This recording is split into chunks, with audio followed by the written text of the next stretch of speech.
everybody, it is Calxiyn here, and if you guys enjoyed this video, you should subscribe for more Shadows House reaction and discussions. I'm super excited today. I mean, I'm excited every week, like every Saturday is like Shadows House Saturday. Like, I'm always excited, but this episode is called In the Palm of His Hands, and I feel like that's talking about Edward, so I feel like that things may be ramping up a little bit like we have talked about in the previous weeks. If you guys want to see my full-length reaction, remember that is up on Patreon, and so basically what you can do is you can pledge on Patreon and see this full-length reaction. It's a timer and subtitle, like a you press play when I press play type thing, but you can also see all of the other ones. So it's a pretty good deal if you ask me. You get like 8 reactions for the $10, right? Or however much it is in your country. And so yeah, without further ado though, if you're just here for the reaction highlights and then our discussion, why don't we just get into it? Let's go. Oh, they found Shirley.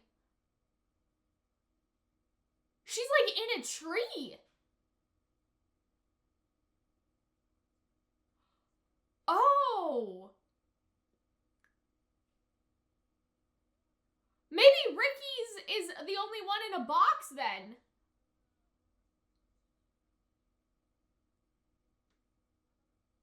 Oh, so I love how Ricky is just like, well, sorry, sis. What is that? Why? Oh, I see. So she used her bag of stuff to do a makeshift. Oh dear. Aw, Lou just believes in her. Aw, they just believe in them. It has nothing to do. Aw, that's so nice. Yeah, it has nothing to do with pretending to be friends. It has everything to do with believing in them. Aw. Damn. It'd be like that, Ricky. Ooh, but now he's getting nervous, so what if he does betray her like I thought he would? Just when I thought that he was being a nice guy, what if he stops? Because of the shape. Hers is like bendy, right? Yeah! That's, oh my god! I knew that was important! Yeah!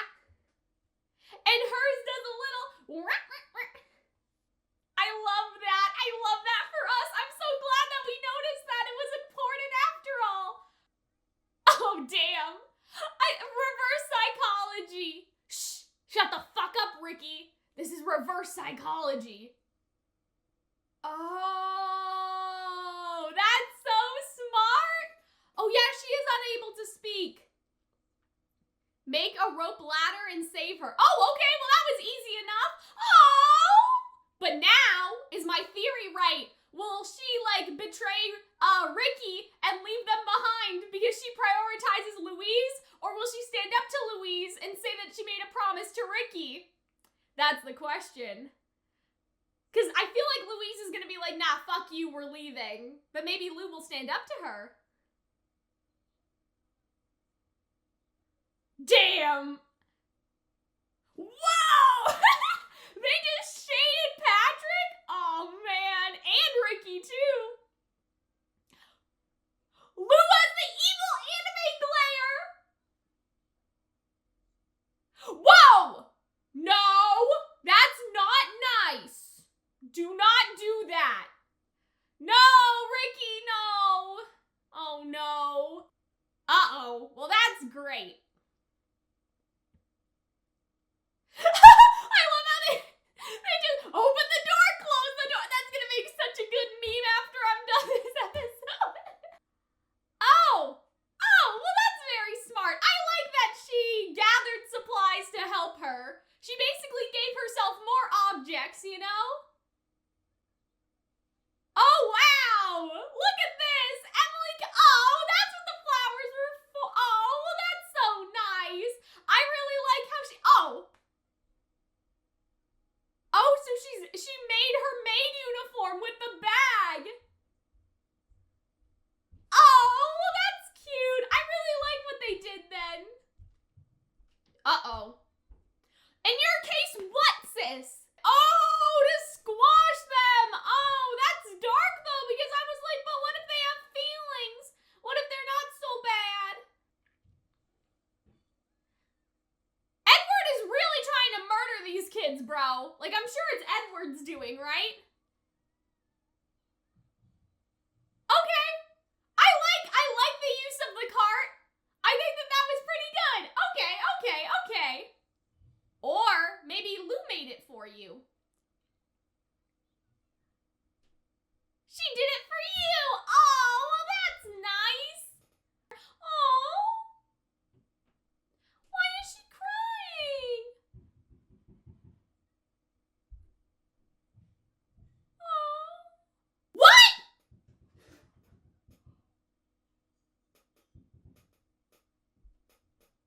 What?!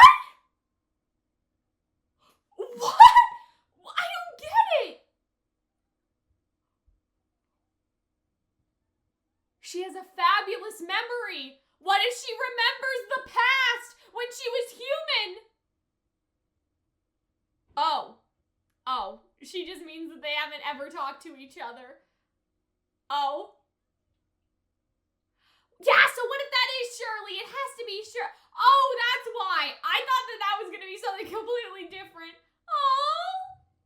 But I think Rummy is Shirley. Oh. But that can change. Why don't you go save her now? Oh, she just doesn't know how she feels. Oh.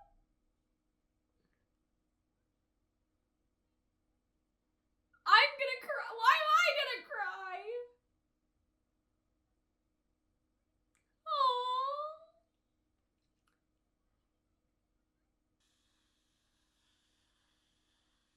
Oh, Emilico's like making everything. Oh. Oh, like they're the same. Oh. Oh. I like how Emilico made her look at the good side of everything. Yay! Oh, this was so nice. But this makes me think Rum is gonna die even more. Why are things like this? Oh, her soot emitting is doing it. She has to stay calm. Yeah, she has to relax. Kate, relax, sis. Maybe Emilico will come in time and she'll stop. Kate! Come on, just think about Emilico. You'll be okay. Yeah. Yay! Oh, that was so badass. Oh, his plans. All of Edward's plans. Damn, this is all just a cry for attention. What about these two?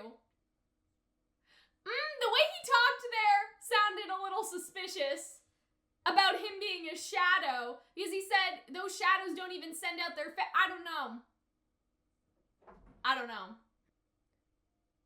And we're playing piano again.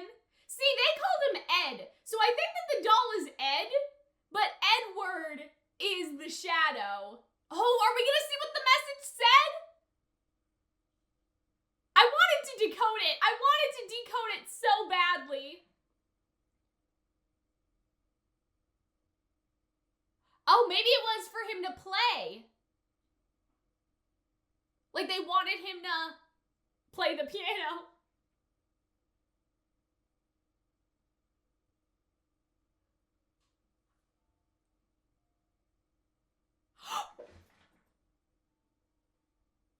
What? Oh no! Oh no! That's exactly what I thought! Music, that's so cool. But that's so fucked. That's exactly what I thought was happening! Oh my gosh. Yep. I knew that he was in there, especially with the monologue from last week.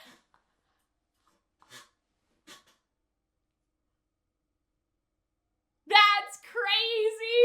I love it! I love it here! Oh, I knew it too with the monologue. It sounded like two different people were talking. So the shadow is there all along. So there must be Ed and then Edward. And they've sort of fused, I guess. I think the doll is Ed and then he must be Edward. And that's why his personality my gosh. Guys. Oh my god. That's it. Oh, I love it here. I love it here. I love this show. That was so cool. We knew, but I still loved it. Oh, and you see the soot comes in and out, and oh my god, look at his long, like soot from his fingernails too. So he transforms back and forth. Oh man. All right, everybody, let us get into the discussion now. And so we got some big reveals this week. Obviously, we have the stuff with Edward. I have a new theory about Shirley. Well, not new, but like amended. I have a new amended theory about Shirley and Rummy. And we've kind of had this theory since we ever saw Rummy, but we'll get there when we get there. And then we also have, I think the next big thing is like Ricky. Like, is he gonna push them in the hole? Is he not? But obviously, I'm gonna go in chronological order as always and kind of sprinkle the theories and the evidence as we go along and look at all of these screenshots. So, Ricky is saying that her dress has been sewn to the chair, and obviously that is referring to Shirley. We finally see the location that she is in, and he says, he's reading basically the hint or the clue, a flower that causes a rash if touched. And so what will be interesting is how Rum gets around that, because like she could set it on fire because she does have like, you know, she has the candle. I think that was her item, not the candle, like the oil lamp, I guess I should say. And so it's gonna be interesting to see, like, maybe she could burn the flower, but like, do shadows feel pain? Like, that's a very interesting question. And so we'll see how she gets around that later on, obviously. But, you know, he says each shadow master has been restrained in a different manner. But that's not true, right? He doesn't know that. Obviously, Ricky doesn't know that. But it seems like that Patrick and John were both in boxes, right? And Patrick is obviously still in his box, as we know, whereas John has escaped. Now, this could be like a double meaning type of thing where each Shadow Master has been restrained in a different manner. Like, even though John and Patrick both had the boxes, John has been restrained through his clothes being dirty. Like, that's what it could mean. It could be more of a symbolic, like, metaphor type thing. You know, like, he wasn't restrained by the box. He was restrained by his own actions. It could be that. It could also just be the fact that he hasn't seen Ricky or John yet being in the same, like, crate type situation. However, what's kind of interesting about that is the fact that like John seems to have more significant soot output compared to Ricky, yet John and Ricky were both put into boxes. And so I feel like that it is sort of that like metaphorical thing. And the reason why I'm saying that is because it seems like that Ricky does not know how to control like the soot or anything. It doesn't really seem like Louise does either, but I feel like that we're going to get into a situation, especially seeing like all the nobles last episode and that they all have different powers. I feel like we're gonna get into like, this is your quirk type thing. You know what I mean? Like all of them sort of have a special soot related power or specialty, sort of like a quirk from My Hero Academia or like semblances from Ruby, except they're all like soot based in a sense. And so it seems like that Ricky does not really have a mastery over it or anything, whereas John, Kate said that she thought that he kind of did it subconsciously, but he was able to blow up the box, right? And so what I'm basically thinking is that they didn't put John and Ricky in the box because they thought that they were equal in terms of soot output, but it was kind of a little trick on Edward's part, basically, because he knew that John had sort of a more explosive power and he would have exploded and gotten himself all dirty. And so that is the real restraint, is John's clothes at the moment being covered in the soot. That's what I think anyway, just because I can't really see like Louise was in a whole different situation and that seemed tailored to her. Like the fact that she's, you know, she's kind of a chatterbox when you think about it. Like if Louise was able to talk, she probably would have like screamed for help and everything. Like she would probably be yelling every 5 minutes. So they put her in a hole and they like covered her mouth, obviously. Like that was suited to Louise. Which Shirley, this seems like if you even move a muscle, like we're gonna come for you, which tells me that I think Shirley has like a very great power. Like she's gonna be the most powerful of all type situation. Kate obviously has great soot output and she is in the cage. Like everything else was tailored to the shadow, except John and Patrick were both both put in a box. And so I feel like that the symbolism of that is the fact that, like, the box was really for Ricky. Like, he just can't get out of the box or whatever, right? Whereas with John, like, he got out of the box with ease, but there were consequences. You know what I'm saying? I don't know if that's going to be important in any way, but you would think, like, why didn't they restrain John in a more significant way because he has the soot output? Well, it's because, like, the whole point of this is to put them at a disadvantage. Like, the whole point of the cage and, like, Louise being in the hole and then Shirley being, like, tied up, like, her dress sewn to the chair, like, it's all to put them at a disadvantage. And so the thing with Ricky is he just can't get out because he doesn't have the power, whereas the disadvantage for John, I should have said Patrick again, the disadvantage for John was, like, exploding in general, like, in the first place. Sorry if that was, like, long-winded. I was just sort of thinking about that. I mean, like, listen, this is the time, okay? We only have, what, like, 4 episodes left? Like, we're on episode 8 or 9? Are we on 8 or are we on 9? We're on episode 8, okay? Like, if there was any time to be long-winded and just get all the thoughts out there, like, it's now, you know? And so Shirley looks at him. He can't even say, oh, what a pleasant surprise, Mistress Shirley, because he doesn't even know her name, and he looks so awkward, too. And so he's doing his little bow and everything. We must each go save our own master. You must wait for Rum to come for you. And so, like, he's kind of justifying it. I feel like, though, it was kind of like 2 things. Like, first of all, obviously, like, Ricky knows the rules, and I feel like that he's kind of, like, in tune with Patrick in that way. Like, Patrick said the same thing to Emilico, and so it could be sort of like a parallel to that earlier type of scene to show that they both have the same mindset. But, like, Lou could easily cut Shirley shears, and so I wonder if we'll see that later. Like, what would be interesting is if Patrick, or I guess not Patrick, if Ricky, oh my gosh, guys, it's gonna be one of those days. Their names are similar, okay, don't come for me, okay? It would be interesting if Ricky pushes Lou and Louise in the hole, but Rum on her way back, because she's, like, leaving, right? Like, she went through the hole that, like, Louise had cut and everything. Like, what if on the way back, or she's looking around or something, like, maybe, like, Lou is crying for help, like, because Louise, they got the gag off, right? So what if, like, Rum is going, she sees Shirley, but then she hears Lou and Louise calling for help because they fell in the hole, right? She helps them.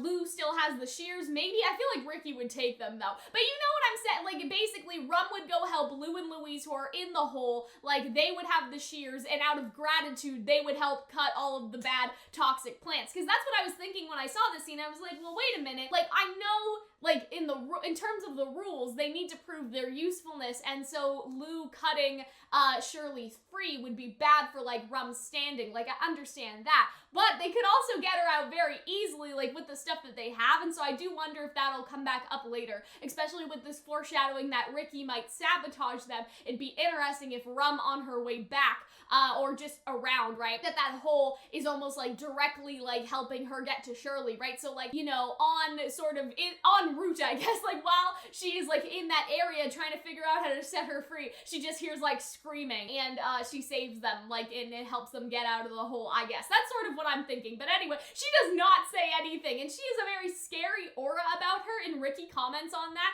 right? And so she's just like, let's go, right? So yeah, they cut the hole. So see, that same hole is, like, direct access to Shirley. So Rum will, like, step through here and then, like, be in this area, right? Like, they will be, like, literally right here. So I wonder if what could happen is that Rum, you know, has this, like, thing with Shirley, and then she's like, oh, I don't know how to get you free. Like, we could burn the tree, but that's dangerous. Like, she's trying to think, and then she just hears yelling, right? And maybe, like, Patrick didn't necessarily, or I guess Ricky did not necessarily, like, expect anyone to go and save, like, Lou and Louise, and so maybe they could, like, help somehow.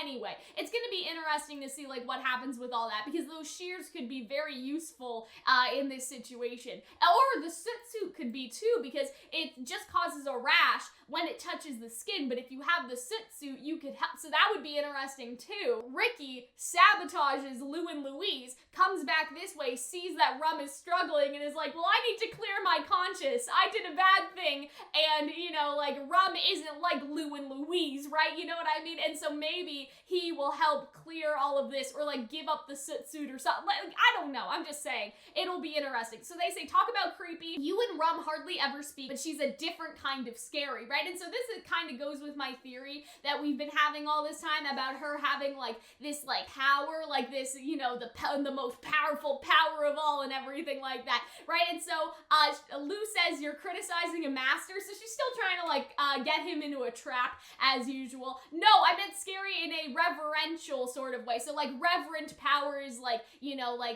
queens and princesses and like actual like positions of power, right? So like she's like reverent, right? And so I think that that's sort of interesting just because they realize that there's something about her too. And I think that the thing about her is like her soot power is going to be special. And I dare say, and this kind of goes into my theory that we're going to be talking about throughout this entire video, I dare say that I think that Shirley is going to be similar to Edward. And we'll get there when we get there, but I think that Rummy, Edward, Shirley, and like all of that stuff like is all sort of like connected in a way, and so we'll talk about it. Don't put words in my mouth. And when you take off that sack already, so you can see that she's just wearing her bag like to protect her face, obviously, and she just looks like an axe murderer, and I'm like, I wonder if this is foreshadowing somehow too. Like, I don't know how, but it's kind of interesting, right? Because she does look scary, and Ricky is still gonna try to push her in the hole even though she looks like this, like, you know what I mean? It protects my face. I got the idea from your mask, but she takes it off anyway. So you're just another one who thinks about themselves, right? And so then they have the conversation about like, oh, well, we just walked by Shirley, you spied Mistress Kate from afar but didn't stop to help. Are you done pretending to be friends with Emilico? So I feel like that the thing going on here is that Ricky sort of has a crush on Lou now, and he's trying to like be, I don't know how to say it exactly, but like they're like super villain empire together.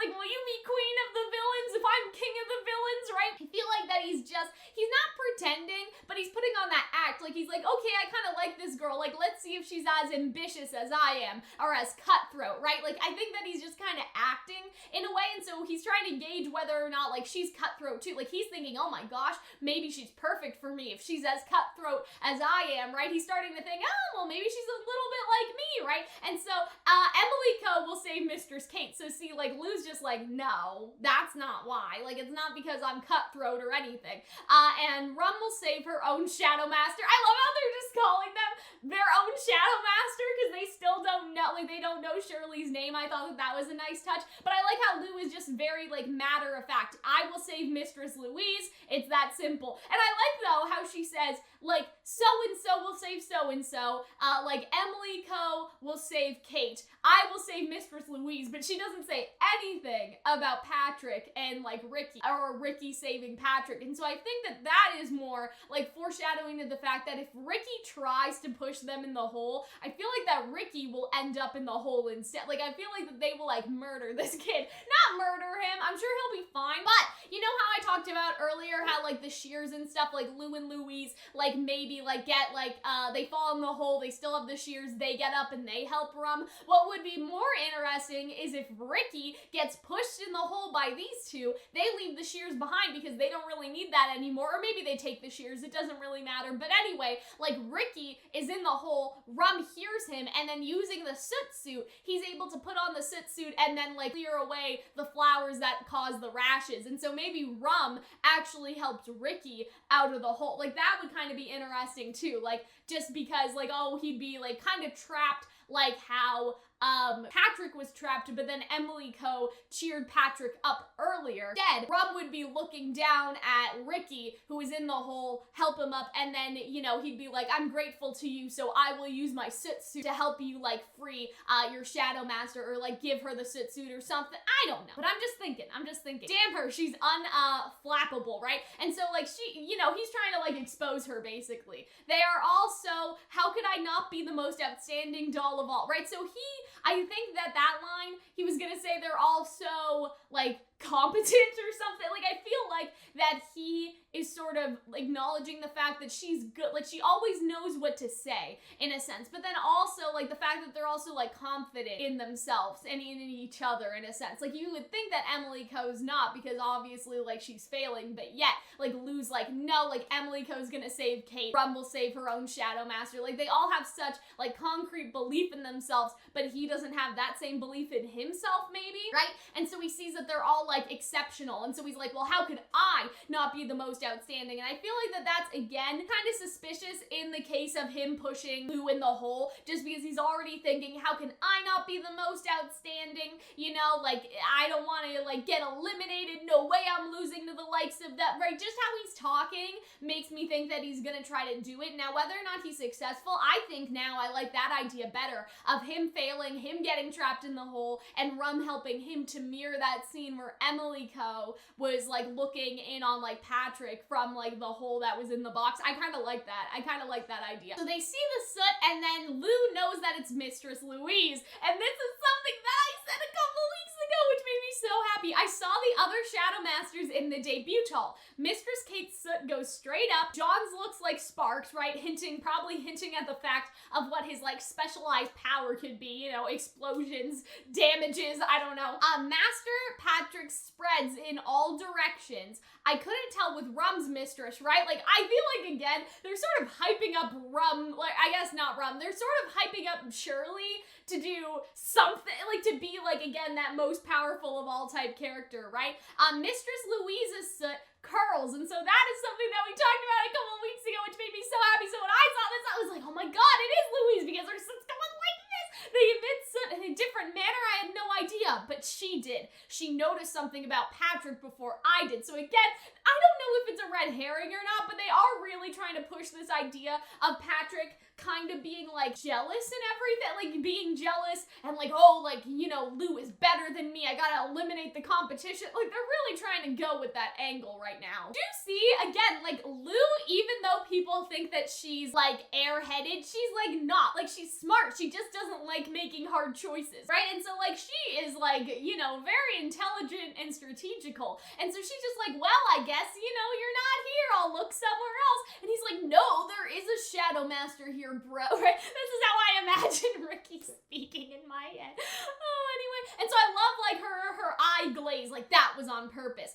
Mistress Louise can't get enough of my face and voice, and he's just like, enough with all the bragging, right? Like, he thinks that she's just, like, going on and on again, and it's like, no, like, it's serious, right? And so you see his insecurity, because he's like, I, too, have my master's, like, I think affection, or, like, you know, approval or stuff. That's probably along the lines of what he was gonna say. You know, like, my master loves me too. I too have my master's love. And she's just like, no. And I like how they cut off her eyes, because it's a very, like, I know it's just one shot, but it's a very, like, anime, like, not lying, but again, that, like, sort of suspicious type thing. Depends on the context. A lot of the time, something like this is used for lying, but I think in this case, it's more used for, like, you don't understand, like, questionable circumstances, I guess, because in the end card, we did see some, like, weird sexual stuff that, like, never got addressed or, like, talked about yet, and so I feel like that maybe it doesn't actually go that far, but it could just be more metaphorical to the fact that, like, Louise is, like, literally in love with herself, like, literally, like, narcissist looking in the river, you know what I'm saying? Simply hearing my voice puts her at ease. Like, they just, it's not necessarily codependency, but she relies on Lou so heavily for her identity in that sense. And I mean, all of them do, but I think to her extent, it's, like, very, like, hyper fixated on it, you know? Like, all of them rely on the dolls, like, too, but there's just something about this, like, she's literally, like, in love with herself, right?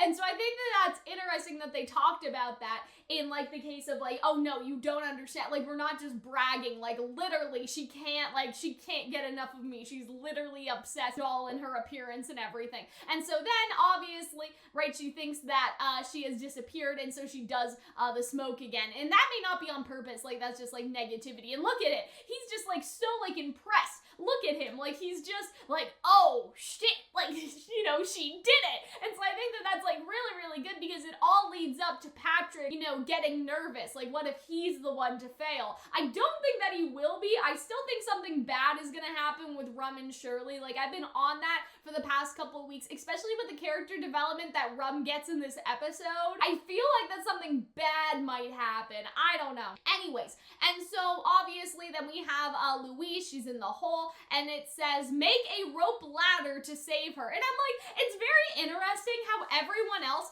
had very, like, complex clues. I get, you know what I mean? Like, oh, you know, like, bridge only goes 2 ways. I guess it's not a riddle, actually. Like, the bridge only has, like, it only can be used twice. I guess it's not really a riddle, but you know what I mean? Like, this thing literally told her what to do, whereas the other one was like, these flowers cause rashes, and like, you know, you would have to figure out like how to like deal with that yourself, whereas this just literally told you the solution. And I wonder if that's because like Edward doesn't necessarily want Louise to fail in the way that he wants like some of the other dolls to fail, like Ricky or Rum or Kate and Emilico and everything. And so I wonder if he was just like, Lou is indecisive and can't make choices, so let me just tell her exactly what needs to happen. I don't know, this is kind of interesting. I wonder what Ricky's clue was, because his box didn't have a clue, or at least Emilico didn't read it. And Lou can read, yes. That's interesting too, is that she can actually read. Now, I really wanted to decode the language. Somebody said that it's like based off of Japanese characters, and they're kind of like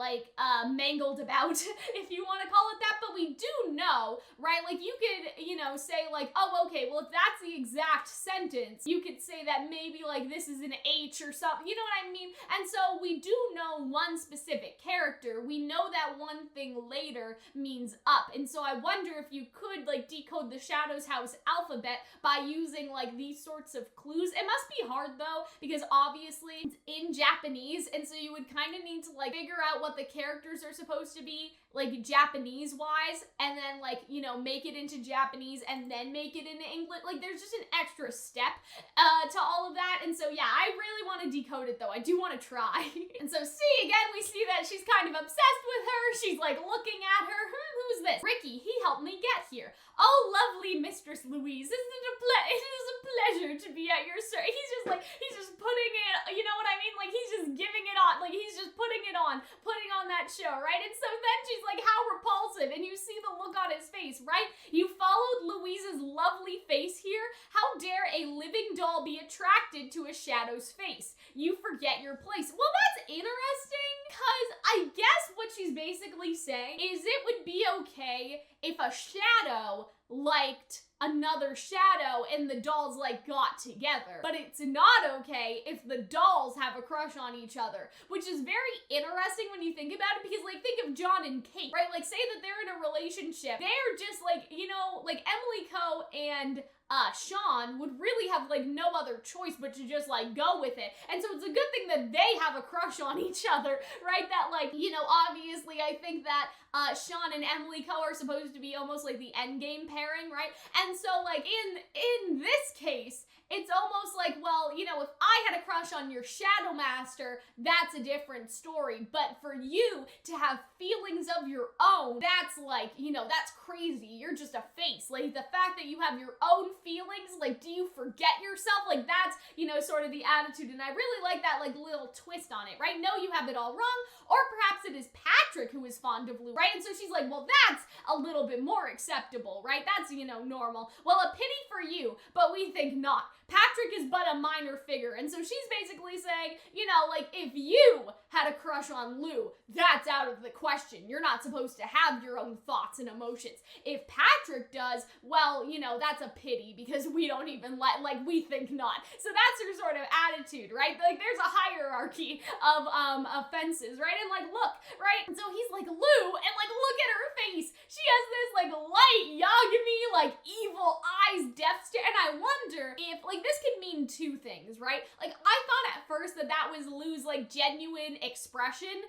that she was like betraying him in a sense, like that she was like betraying Ricky and like never really cared about him the entire time. Like, she was just kind of using him, right? And like he was using her, right? Remember, like all the way back there, he was like, well, I'll help you get to your shadow, right? I can read the map if you'll help me. Like, he was just sort of using her from the very beginning. And so I thought that this was a switcheroo. Like, she knew that he was using her all along, and then she was just like, fuck you, bro. Like, you know, it was sort of like one of those type things, is that she was like, yeah, you wanted to use me, but I used you actually. Now get lost. So at first I thought that it was that, like, Lou had been betraying him, but now I'm sort of thinking that this is actually her mimicking Louise's expression, like the total disgust and contempt. And you can sort of see, like, I don't know, maybe I'm reading too much into it, but it seems like to me she is like putting on an expression expression, right? She's like, oh, I'm copying Louise, I'm disgusted. But at the same time, I see a sort of hesitance in her face. And I don't know if that's just me, but I think that maybe genuinely they did kind of grow to become like quote unquote friends, and that she actually now feels badly that, you know, Louise is treating Ricky this way. And so this expression, even though this is Louise's expression, Lou on the inside feels very hurt that she needs to treat Ricky like this. And those are the sort of vibes I get. Let me know what you guys think, because the more I look at it, the more I think that she's like looking with like a contempt that Louise is supposed to be, you know what I mean, that's Louise's expression. But the more I look at her, the more I like see past the contempt and see like, I'm sorry, bro, I didn't want to have to do this either, you know, like I'm just doing what my shadow master is saying, right? And so yeah, like I think that that's really interesting to think that maybe in this moment, like she is regretful that she's just putting on the face because that's Louise's face that she has to put on, and she's just like, oh, I'm sorry, Ricky, I don't actually feel that way, right? It'll be interesting to see what happens when they next talk. But then, right, she just changes, and so this is why I thought that I was like, is she mimicking or is she like serious? That's the only thing that I was confused about. Well, now she has a smiling face, and so at first I was like, oh, I thought that was her like evil anime glare, and then she like looked at Ricky, you know what I mean? Like that was her evil anime glare. She looked at Ricky, and then she was just happy that she had got Louise and that they're gonna win, like a sort of like, you know, a conniving, manipulative type thing. But I think now she's just mimicking, I think, Louise's expression and emotions and everything. Your work is done, you may go. How Louise missed her face. Let's get a good look at you. Shocking it was to hear you say you were not here anymore, right? You were relying on Louise's sit to seek her out, were you not? Right? And so she's like, oh, you know, you're so clever, you're so cool. And then you see Ricky has this, again, when you can't see an anime character's eyes, it's not exactly great, right? Oh, but we must hurry back to the hall if we are to win. And so they're just, you know, in love with each other as usual. The fools, they let their guard down. So I don't actually see the shears. So that's the interesting thing, is I think they actually left the shears at the beginning of the maze. And so if they fall into the hole, I think the shears would be left unattended, because I don't really see it in any of the shots. I think that it was earlier. Yeah, so see, she puts the shears in the ground and she may leave them there. So what would be interesting is if Ricky does succeed at pushing her in the hole, he takes the shears and he keeps going along his way, and then he helps Rum, maybe, with the shears and the soot suit to like absolve him of his own guilt, because that way, like, he would be able to cut the flowers and then also go in there without getting a rash. And so maybe he's like, he, you know, already sabotaged Louise, now he's like gonna help Rum, I guess, because he feels so badly about it. I don't know. And so he says, if I shove them into one of these pits, and then he looks up at them and he has that like angry expression, right? And so this is kind of the first theory. Will he do it? Will he not do it? But I've sort of talked about this the whole time of multiple options. Like option A, Lou and Louise, they get pushed in the hole, and then maybe Rum goes to save them. That's option one. Second is that Ricky actually tries it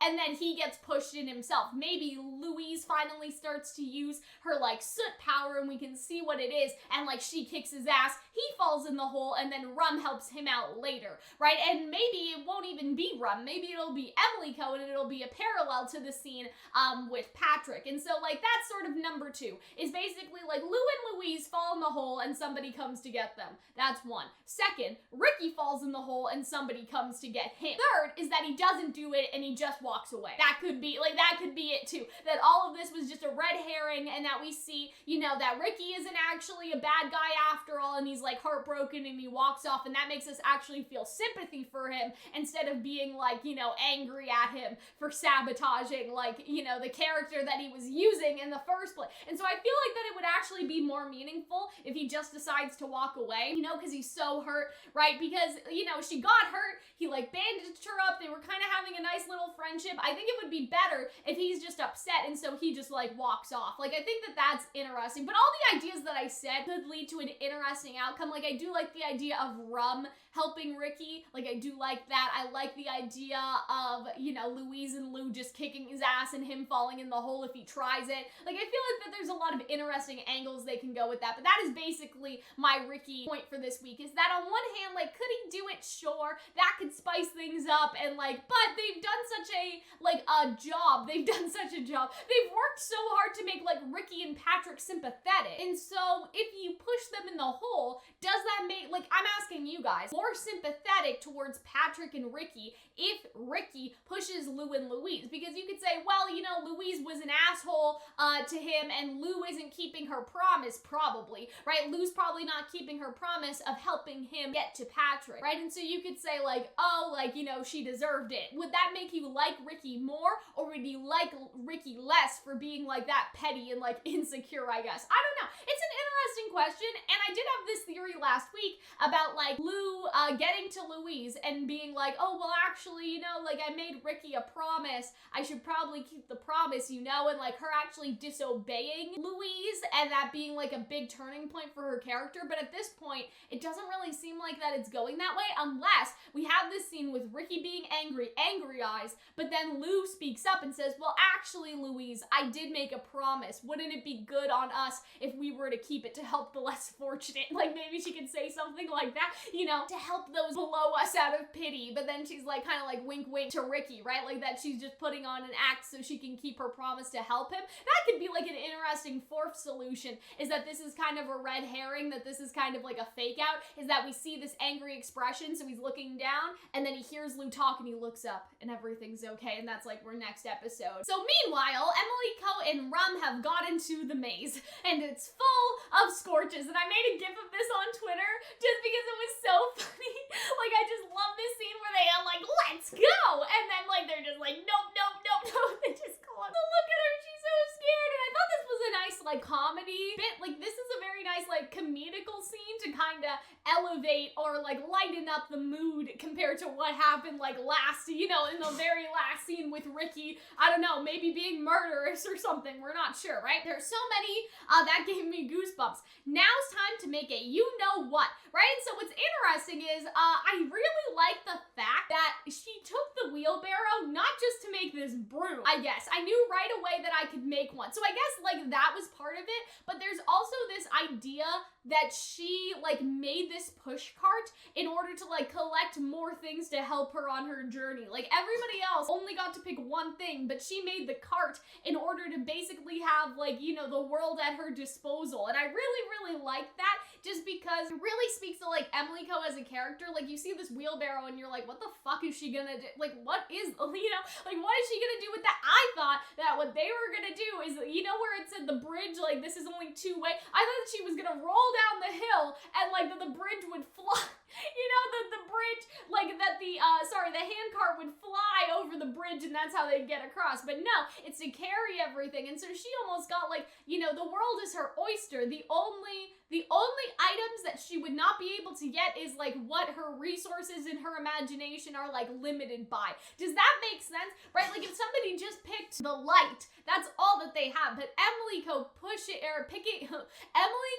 picking the push cart basically allowed her to gather things to make more items. So she doesn't just have a push cart. She has a broomstick. She has, you know, the oranges. She has this. She has that. And so it's actually like super smart and just fits in so well with her character and the curiosity of the character. I just really enjoyed this, right? And its handle is perfect for making a broom. So this is what she wanted to make all along, basically. The bag we received from Edward gave me another good idea. And so she's basically like going to how her life usually is, in a sense, to help Mistress Kate return to her everyday life. So she made an apron and she made the broom, and I just love that. Like, I feel like that this is just great. I feel like this is so in character for her. And I love Rum's reaction too, right? Because she's thinking, oh, she always thinks of Kate. I don't do that, right? And that gets into the development later on. It's a bit awkward, but Emilico always has Mistress Kate in mind, right? So that's what she's thinking. But in my case, and you see that she's sad about it, right? Because she doesn't really think that way. Already, Rum, we're going in, right? And so, yeah, then they basically, like, start whacking and squooshing and stomping all of the scorches in here. They use the wheelbarrow a couple times. I just love this. Like, she's just, like, she's going super safe. She did, like, a squat, and now she's like, whee! And then she's just hitting everything. So they go through squashing things. This maze is nothing like the map. The map is probably a lie, right? And so, you really think so? And look at this, so there's just a bunch of scorches coming out of this container. And so what I'm sort of thinking is that these must be made by like the soot that's like collected from all of the rooms of the shadows every day or something. You know what I mean? Like this must be like connected to that. 'Cause the other interesting thing in this episode was Edward saying that he had made his like decisions on like how to run the debut based on like their profiles, information from the Star Bears, and the soot that came from their rooms. So somebody was taking the soot and like, I don't know, analyzing it or looking like under a microscope at it and being like, oh yeah, this soot looks perfect for making birds, I guess, right? I think that that's basically what was implied there, so that's pretty interesting. But yeah, and so this coming out, like this makes me think that there must be like, there must be a more complex like soot collection system, and what it's used for is probably a variety of things. But you could also have, I think that my resource idea of like the soot being used to make coal and stuff like makes a lot of sense. But we'll talk about that another time, because I've talked about that already, and that's not really related to any of this. So anyway, so here she talks to Rummy, and at first I thought that this meant my theory was dead, because my whole thing was, oh, if Rummy doesn't answer when Shirley is all tied up, like that must mean that like, Shirley was Rummy just as I thought, all along. However, it does seem like there is a new amendment to that theory based on something that Edward was doing, and so I will get to that when we see Edward. But basically what I'm thinking, not the bow. Like at first I thought that she was like controlling the bow and like talking through that somehow. The soot was literally in the bow, and that's what she was doing. I don't think that that's it. Shirley is in Rum's finger, similar to how Edward seems to be able to like morph shadow. That like Shirley can probably do something similar where she could like, not as complex as Edward, obviously, like she's not an adult either, but I wonder like some of her physical being, almost like her soul, into the finger, and the finger is just moving because like it's almost like something like Parasite. I have not watched Parasite, by the way. I don't know if this is even close. You know, like the guy in Parasite who has like the eye and the mouth or something like coming in and stuff, and it has its own personality. Like that's basically what I'm thinking now, is that Shirley's power may be a lot like Edward's, and that would actually fit in with like the end song as well, because we see all these different like images, and that we see like Rum and Shirley are both completely in shadow. And what I thought that meant, right, was just that their personalities were similar. I thought that it was like a metaphor about how like they're basically the same, whereas obviously like Emilico and Kate are like polar opposite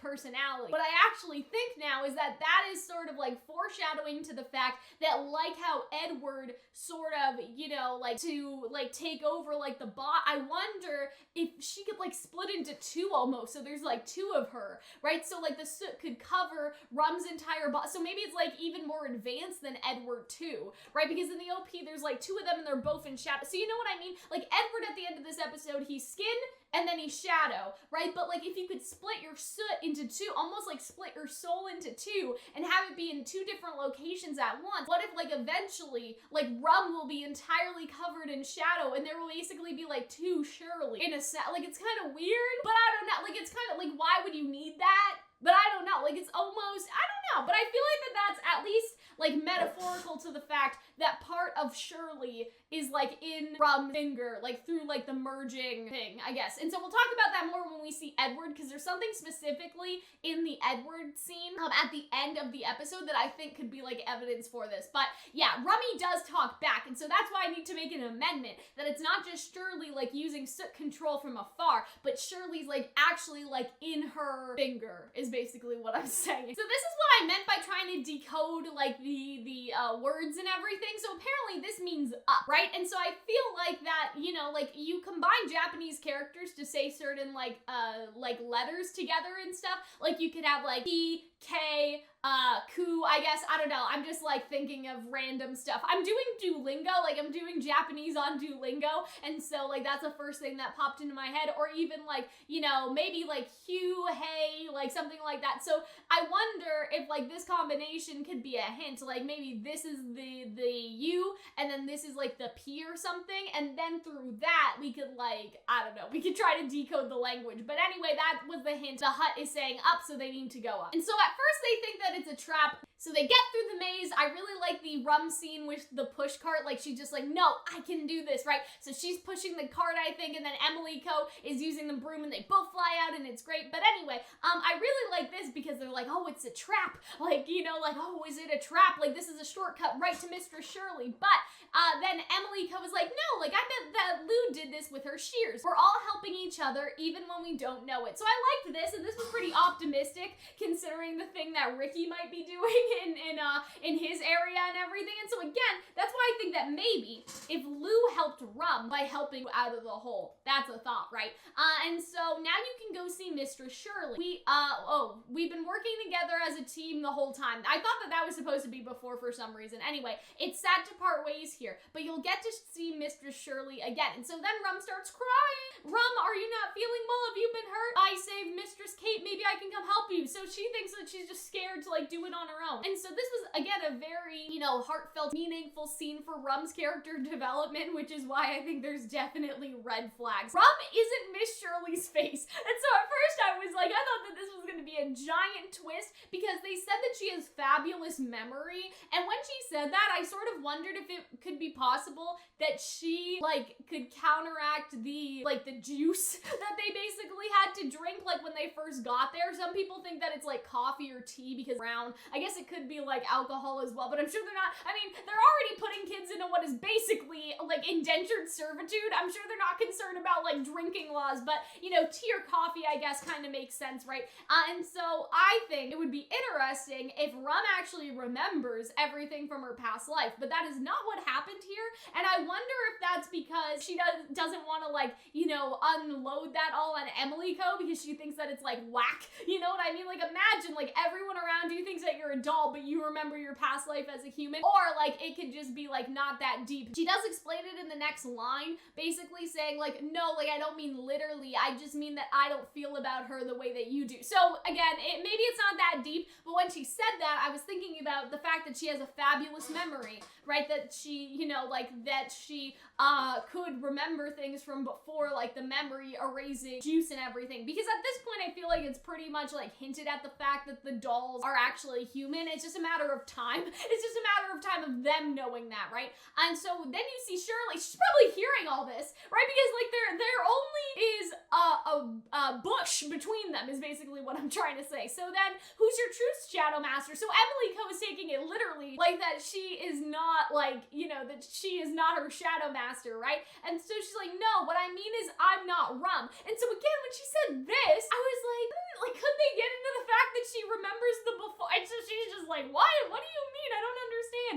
And so Miss Shirley never gave me a name. So see, she's saying it like in a metaphorical way that she's like not actually her doll. But I'm just like, that's suspicious. I wonder if she could just be like doing, you know, that she knows both, but she doesn't want to talk about that aspect right now. And so, you know, like she's just sort of pushing it down and she'll talk to Emilico about like the stuff that she remembers before she's supposed to later. It reminds me of how in Promised Neverland, this is kind of a spoiler for the Promised Neverland if you haven't watched it, but a character has like memory. And so, like, they have memory, like, since they were a baby, and so they know that the world was, like, bad and, like, full of demons all along, even though they weren't supposed to know all of that. So, like, they remembered, like, they had, like, memory from when they were an infant and everything. Like, they had, like, photographic memory all of their life, and so they always knew. And so I wonder, like, could that be, like, with Rum? But then Rum is just like, okay, well, I can't tell her about that right now. That's a little too crazy, so let's just talk about this part. I don't know, it could be interesting, right? Never had a conversation, and after Rummy and I started talking to each other, that's when Rummy first called me Rum. And so what's interesting about this is, again, I think that maybe this could be Shirley using her power and basically talking through Rummy, that she has been talking to her the entire time. And so what's interesting is instead of like Shirley and, you know, whatever like would have been closest to Shirley's name, like let's just say Shirley and Lily, let's pretend. It's like Rum and Rummy. Rummy because this is Shirley, you know what I mean? Like, this is Shirley. And so it's almost like Shirley's, like, true name is Rummy, and she's Rum, but she doesn't realize that, like, that was, like, her way of making them connected. You know what I mean? I don't know. Like, it's interesting to kind of think of it that way. Like, you have Ed, and then you have Edward, and so Rum, like, Rummy, and then you have Rum. Like, that's sort of, like, closer. And so I feel like that Shirley almost is, like, a formality in a sense. Some people also said that, like, they're both alcoholic beverages, and so it could be more of a clever. But I wonder if Rummy and Rum, like, will get, like, not new names, but I wonder if Rum will get, like, an addition to her name or something, like, later on. And so it's almost like that they named her, like, through the finger, I guess. But anyway, Mistress Shirley doesn't love me, and so this is what she thinks. I have no right to even try and save her. I had no idea. Furthermore, I only think about myself. You're always thinking about Kate, but all I've ever thought about was how much I wanted to make it past the debut. Shirley is already, like, in Rum's finger. Could it be possible that the reason why she always thinks about herself is because they've kind of, like, fused in a way that she just can't comprehend or understand? And so her getting through the debut is getting Shirley through the debut, right? Like, in a sense, right? Like, you know, she's almost thinking of themselves as one already. Like Edward and Ed, I could say, you know? I wasn't thinking about Mistress Shirley. Mistress Shirley emits next to no soot. Her room barely needs cleaning. There's nothing for me to do. And so then we see some flashbacks, like, from earlier episodes, and I think some new shots as well. I want to make it past the debut, but maybe Mistress Shirley doesn't feel the same. And so I can't see her emotions. See, that's the problem too, is that she can't see her emotions, and she's also, like, never negative, and that would be an indicator of an emotion at least. The fact that she, like, is basically, she's not talking, and she's not emitting soot, and so you basically have no idea if she's like, I guess, though, Emilico does say if she's not emitting soot, that means that she must not. But I understand what Rum's saying is that, like, she's not even mad at me. It's like she doesn't care. It's like she's indifferent, right? Let's use our imagination. Perhaps she's like you and doesn't like to talk, and so I feel like that, again, that sort of goes shadowing that they both are, like, in shadow because they're both the same. And maybe she doesn't emit much soot. It might mean she's satisfied with you, right? Because if she's not feeling negative, right, like, she must be feeling positive. Perhaps she's so obsessed with cleaning that you never need to clean her room. So that's kind of interesting too, because that also points to the fact that they're almost, again, like, just fused a little bit. Not to the same extent as Edward and, like, Ed, obviously, but it does point to the fact that maybe they would be fused because they do share kind of the same hobbies in a way, right? Like, they both clean, even though it's not really a Shadows Master's job to clean. Like, what if the cleaning is kind of a quirk that she has gotten because she's with Rum so much? Like, it's almost like second nature to her. So that's kind of interesting. Perhaps she's always trying to make you laugh by making funny faces. And so that's probably not true. Will I get in trouble for saying such things? And so I love to see, that's what I mean. I love to see how she's able to cheer Rum up and make her feel better. I want to make it past the debut with Mistress Shirley. I think that was nice. After the debut, we can meet again as Mistress Kate and Mistress Shirley's faces. And that's why I'm worried that she's going to die. I hope you can be friends with Mistress Kate, because they're like, don't worry, I'll see you after the debut. But what if this is their last moment and they never see each other again? Anyway, I don't like that. And so meanwhile, Kate is suffering. The chains are finally starting to, like, break, I guess, because of her soot output, because she's feeling so negatively. They finally have had enough, and so the more soot that she outputs, the more chains start to break. They all break. The vent is drawing in the soot, so I feel like she would die. I feel like that this sort of hints at the fact that, like, you know, shadows can experience, like, bodily injury, because if she fell, like, first of all, those are, like, thorns. Like, that's just not great, right? And then also, like, you know, she'd fall to her death, I guess. The vent is drawing in soot, where the chain's designed to break as the soot accumulates. Well, she would be in the cave. Cushion, you know, I guess the fall would cause her death, not necessarily the thorns, because it's not like her body is just falling into, like, a thorn bush, right? Like, she's still in the cave. Anyway, still not good. Probably, like, fall damage. When you see how high up she is, she'd probably die from the fall. The soot doesn't stop. It's no use. There's no stopping it. Controlling the soot doesn't get rid of these negative feelings. But luckily, Emilico arrives just in time to make her feel at ease. And so this is actually very much like Louise. Like, you know, Emilico's voice and knowing that Emilico is coming for her has made her feel at ease enough to, like, stop emitting the soot. And I think that that was really good. And so this is interesting because I would say that this is actually a flashback, and here's why. I think that Edward is wearing his, like, doll clothes right here instead of his, like, suit that he's been wearing through the entire competition.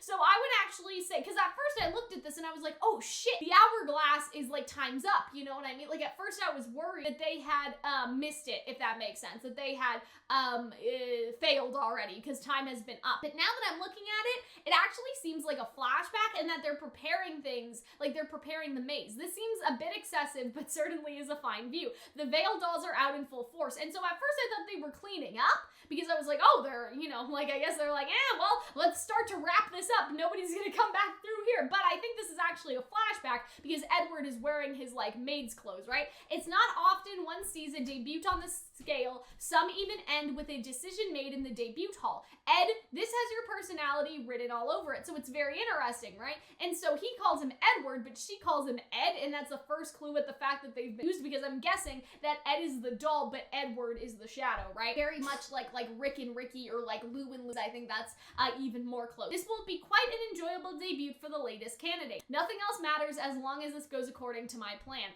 As long as I entertain those on the third floor and get Lord Grandfather's attention, you will ascend to the third floor, yet you already have plenty of power on the second floor, right? And so I feel like that, you know, what she's basically saying is like, hey, listen, like, you're already head of second floor, right? Like, I think that he's basically, like, in the highest position of second floor, and that's indicative of, like, his role versus their roles. Like, it seems like that they are, like, one step under him, very similar to, like, the Star Bearers, the leaders, and then, like, just the dolls. So, like, for example, Barbie, Mia, Emilico. In this case, it's Edward, these two, and then probably people under that. Maybe even that they used to be Star Bearers and that they're not anymore. It'll be interesting to see what the actual hierarchy is, because I'm sure that there are some jobs that have, like, branching pathways and have, like, nothing to do. Like, you know, you could be a medic or a gardener and not be, like, you know, you're not gonna ascend to a Star Bearer, if that makes sense. Like, you would just be head of medical and that would be the end of your journey, I guess. I'm sure that there are some that are less, like, up,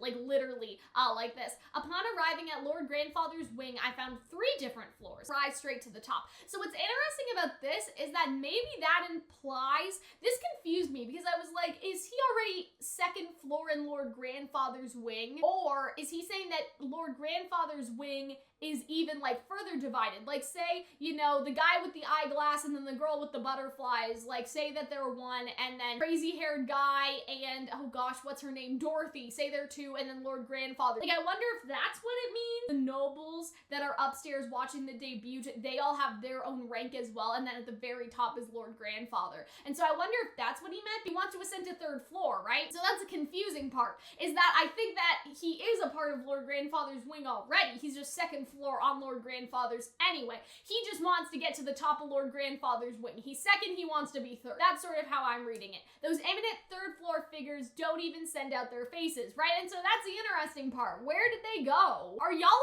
okay? Like, are they fused too? Are they just trapped inside of their like, you know what I mean? They don't send out their face. Like, I'm a little, I don't know. Time they open up a spot for me. You must not speak lightly of such things. I merely wish to avoid unnecessary concerns. Let us proceed with caution. After all, we are the only 3 left from our debut. And so that's very interesting, is that their debut group kind of has stuck together in a sense, and that they are, like, the only ones left over. And so if it's always a group of 5, that would imply that, like, say one person failed, like I'm assuming is gonna happen here. And then maybe, like, people die, you know? Like, say that they were 5 and then somebody failed and they were 4. Like, I feel like that somebody in their group died, and you also kind of get that vibe just because there's, like, 1, 2, and then this missing spot where somebody used to be. And so even if, like, they were, like, the 4 characters, or, like, the 4 people from their debut, right? Not necessarily the 5, because say somebody failed the debut, right? Like, I think that it kind of implies that they were, like, the 4 musketeers, I guess you could say. But then, like, there's a missing space here. The framing of that kind of speaks to the fact that maybe, like, one of their friends died or something. I don't know. So, should we not pay attention to the candidates? Here are the details on all 5 parts. And so what I found interesting about this is there seems to be some sort of, like, personality chart or something. I don't know, like, I see these, like, personality personality, you know, like which way your personality pulls and stuff. And then we have John, and then, you know, like obviously they have like John as in his clothes, and then they have Sean as in his face. So he's looking at all the candidates. We also see that John is the very first page. I tried to see if it was in alphabetical order, but that doesn't really make any sense. And so anyway, we have John, and his potential may very well blossom. That seems to be a reference to the fact that he can basically, like, you know, explode things, it seems so far. I wonder if this is supposed to be his soot, like what his soot powers gravitate towards, or like his personality, because I've seen these squares used for personality, but I wonder if this could be like soot power, like if it, you know, there's an explosive category or a functional category, and so maybe it's something like that, but we don't know. There are outstanding candidates too. I took that into account in balancing the game, and this is the one who will fail: such limited soot emission and a meager appetite. And so I feel like that this must be talking about Shirley, just because like they say limited soot emission, and so like she hasn't been doing any soot. Right? But at the same time, I don't know if that's necessarily true, because he says something later, and that makes me think that that's more like Shirley. So maybe this could actually be Louise. But would you say that Louise has a meager appetite? Like, I wouldn't necessarily say that. Maybe it's Patrick. So I actually think that maybe it's John. He's talking about Patrick because he doesn't like emit soot, or but meager appetite though, that doesn't really fit him either. And so I feel like anyway, this is probably talking about, I wish that we could see. This is why they don't want us to read anything. Oh wait, there are lines here, and it's really hard to tell, but doesn't that look more like men's clothing? When you look at it, like, let's go back to John. John is wearing like, you know, that sort of like suit type thing. When you look at like the page that he's flipping over, doesn't it kind of look like more like men's clothes right here? I don't know, it's kind of hard to tell, but it is like a very like straight line, like a suit. Maybe he's talking about Ricky there. And this one I'm not sure. Seeing this again, they seem so ordinary, yet the information is flawless, is as if they know they're being watched. And so I feel like that, again, that may be talking about Shirley, right? Like the room is clean, but there's no soot emission, like flawless though. See, I don't know. It's very interesting to think like of what could be what. So John, like his potential's blossoming, may have, or I guess Patrick, we haven't really seen him, you know, we see him emitting soot in terms of like inside of the box, but maybe he doesn't, like we haven't seen him have any powers. That really speaks to Shirley, because she never emits soot. Like why? Maybe she doesn't want them to know what power she has. Like, you know, like it could be something like that. Be Lou and Louise. I don't know. But no, I think that it is Shirley he's talking about. So I think he's talking about Ricky will fail, right? Because obviously like Kate's soot emission is like great, so that's not exactly fitting. So I think he's saying Ricky will fail, John has great potential, and like this pair, I'm not so sure the information's flawless. They seem ordinary. That kind of speaks to like Rum and Shirley to me. It's as if they know they're being watched. I feel like that Shirley may know too many things. And what if she has flawless memory too? They're all human. Maybe she knows something is up. Maybe she wants to dismantle the system. I don't know. Anyway, are you looking forward to the drama? You already know the answer, Allie. So her name is Allie, and I think that her shadow's name is Aline. I don't remember. The answer is no. Nothing must disturb the plans for my perfect world, right? And so this isn't even about the debut. It's like, does he want like world domination? I think he wants to be like the head of Shadow's house. I envy you, Ed, right? So again, they're switching from Edward, Ed, so that's more hints. I like Lady Aline and Lord Gerald. So obviously, we already know that his name is Jur, and so that's the only thing is I'm like, why is it a J instead of a G? Like, how am I supposed to say that? But anyway, and so Allie, Aline, spare me your sarcasm. And so, see, that must have been a flashback, because suddenly he's in his clothes right now, right? Obviously, he's playing the piano. It does seem, though, there are some living dolls around here or something, and so I don't think that he just literally changed clothes and changed that, like, maybe this is like fading out of his memory. Maybe the dolls are just a rat, like, I don't know, like maybe this is his memory fading out that the dolls weren't actually there. We have this message, and so it seems like now that this message was for him to play the piano. Oh, and so I guess that it's almost a double thing, because you have the veiled dolls getting ready, right? Like, you have them getting ready, but now they're barring off the plaza because the debut's almost over, I guess. And so maybe that's it. Yeah, I feel like that's sort of it, is that it's almost like a little parallel type thing, right? Is that the dolls were helping set up, but now the dolls are helping, like, clean up. They're barring off the plaza so they don't come away, and then, like, it's almost all over. Those dolls I'd taken for dull art. They keep solving the clever puzzles I put in their path. And so then we see, obviously, Patrick is still in the box. John and Sean are together, so that's really nice, like, to see them together. He looks clean. He looks clean. I think that they may be first, actually, to be honest. That could be interesting. I love how they're holding hands. That's so nice.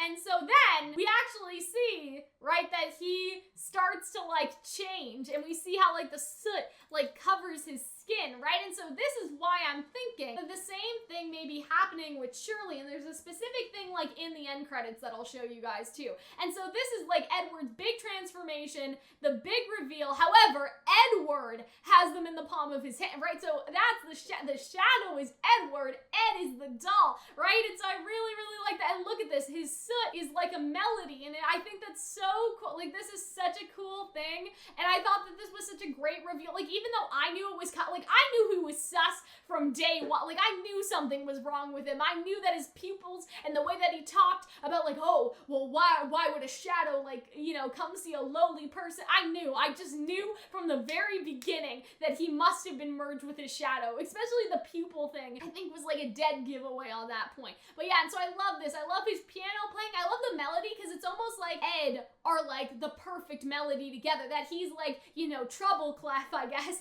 and then, like, Edward is bass clef, right? Like, they both, like, combine to make beautiful music together. They're both fused, and so I really like the music metaphor. Like, if you guys have ever looked at sheet music, right, you have the top line that you're supposed to play with your right hand, and then you have the bottom line, play with your bottom hand, right? And so, you know, you could play them separately, but when playing together, you get, like, a beautiful song. And so that's how I think of them both. So I think that's great. Oh my gosh. And so then we get this end credit type thing here. And so what's interesting is that we see, like, him basically playing with the statue. And so we see Shirley, we see Kate, Shirley, Louise, John, and Ricky. And so I think that this will be, like, kind of the final, you know, like, shadow ranking. And see how, like, Ricky is kind of, like, behind? I feel like that maybe, like, that may be, like, metaphorical of how, like, maybe he was trying to, like, get him out, but I feel like that, like, it's almost metaphorical now of, like, his success almost. Because even here, you see, like, Shirley, Kate, and then he has his hands on two of the dolls, maybe the ones he thought more promising, but then Ricky is not among them. Like, he's sort of separated, or Patrick, I should say. And then he's drinking tea. He's just in, like, a sea of, again, like, tea or coffee or something. And so I feel like that's sort of, like, a connection to the coffee earlier, like, the coffee that brainwashes people. Like, I wonder if, like, part of the coffee somehow helps with, like, this fusion or something. Like, I don't know. I thought it was just, like, brainwashed coffee. Maybe it does something else, too. And I do like the smoke, like, the birds. I like seeing them follow him, because it's sort of representative of, like, oh, you know, he's the shadow and he wants to be on the throne, and then you have, like, Edward, who kind of organizes everything. He's in his shadow's clothes, though, right here, and so that kind of must mean, like when he's combined, he's allowed to do that. And then you have the half and half, which I think is really cool. You have, again, Edward, I guess, over here. We have some nice rose and thorn imagery, just because all of them have, like, a very interesting, like, flower theme. But, like, oh, he almost looks, like, regretful here, or, like, you know, he almost looks sad. He almost looks depressed sometimes. And so I'm like, I don't know about you, Edward. But see, this is what made me think that maybe Shirley could be in the fingers, is that you have, when the smoke goes away, you have it coming from where? Like, the head and the fingers. And so I feel like that Shirley is within the fingers, because, like, look at him, he's looking at it and he sees the soot on his hand. Like, I think that, like, this, for me, for some reason, this imagery right here was like, yeah, like, she's definitely, like, a part of just, like, her finger or something, like Rum's finger. And I think that that's such a cool thing to think about. But otherwise, we are done, everybody. So that is all from me, guys. We have basically covered covered everything. We did like Ricky and like foreshadowing for that. We talked about Emilico and Rum's like great like character development moment. We talked about Shirley being inside of her finger, just like a little bit of the shadow is just like in there. What else did we talk about? Obviously Edward. And so next week that like Rum is still like very high on like the death suspicion. Now like looking at all this like symbolism with Patrick, like I'm really worried that they may fail and they may like kill him or something. I don't know. It's gonna be really interesting, but I think that like things are definitely gonna start ramping up because like we're gonna save Kate next episode. Shirley is probably going to like, you know, Rum is probably gonna try to save Shirley. Happen with Louise and Ricky, so it's really, really interesting to see what's going on. Feel like I wonder where this will end though. Because like after the debut, like what is the big note to end on this season? Because if they all like, oh yeah, we win, we like pass the debut, but what if there's like more to it than that? Because I feel like the final note could be everybody saved, everybody think they're running towards the exit, and then the phantoms come out and start attacking people, and that's when like Rum dies and stuff. Big moment, and like, you know, they got through the debut, but at what cost? But what would be the final like button for the season is what I don't know yet. I don't know. Like that's just the weird thing to think about is we only have 9, 10, 11, 12, and maybe we're going up to 13. I don't think so though. And so I'm just like, we're getting past the debut, but what is the big thing? Like what's the big thing? Like, you know, to kind of lure us into next season and to shock us and make us like wonder and think. I don't know. And so yeah, that is basically it from me, guys. I hope that you guys enjoyed this video, and I will see you all in the next one. Bye.